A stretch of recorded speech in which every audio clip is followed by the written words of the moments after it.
Assalomu alaykum qadrli futbol ixlosmandlari. E'tiboringiz markazida Futbol maydoni kanali. Kanalimizga obuna bo'lib, videolarimizga like bosishni unutmang. Yaxshilab o'rnashib oling. Demak, biz boshladik. 2021-yil va 2024-yillar davomida qatorasiga 4 marotaba Angliya chempionligini qo'lga kiritib, bu ko'rsatkich bo'yicha tarixiy rekord o'rnatgan Manchester City oxirgi 2 mavsumda jiddiy o'zgarishlarga qo'l urmoqda. Josep Guardiola 2024-yilning kuzida yuz bergan inqirozdan chiqish yo'lini, tarkibni yangilash va jamoada avlodlar almashinuvini amalga oshirishda degan xulosaga keldi.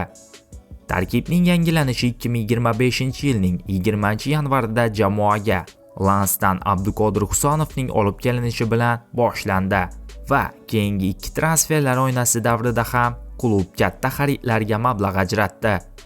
Aynan himoya chizig'idagi kadrlar tanqisligi Abduqodir Husonovni zaxiradan yana asosiy tarkibga qaytardi.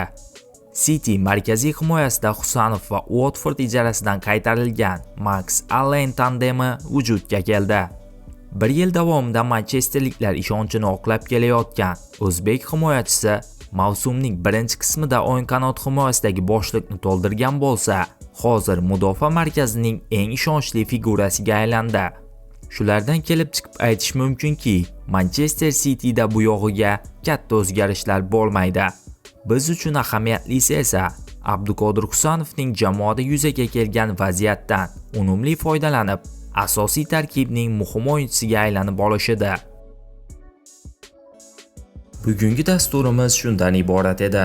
Video sizga ma'qul kelgan bo'lsa, bir dona like bosib, kanalimizga obuna bo'lishingizni so'rab qolamiz. E'tiboringiz uchun katta rahmat. Bizni kuzatishda davom eting.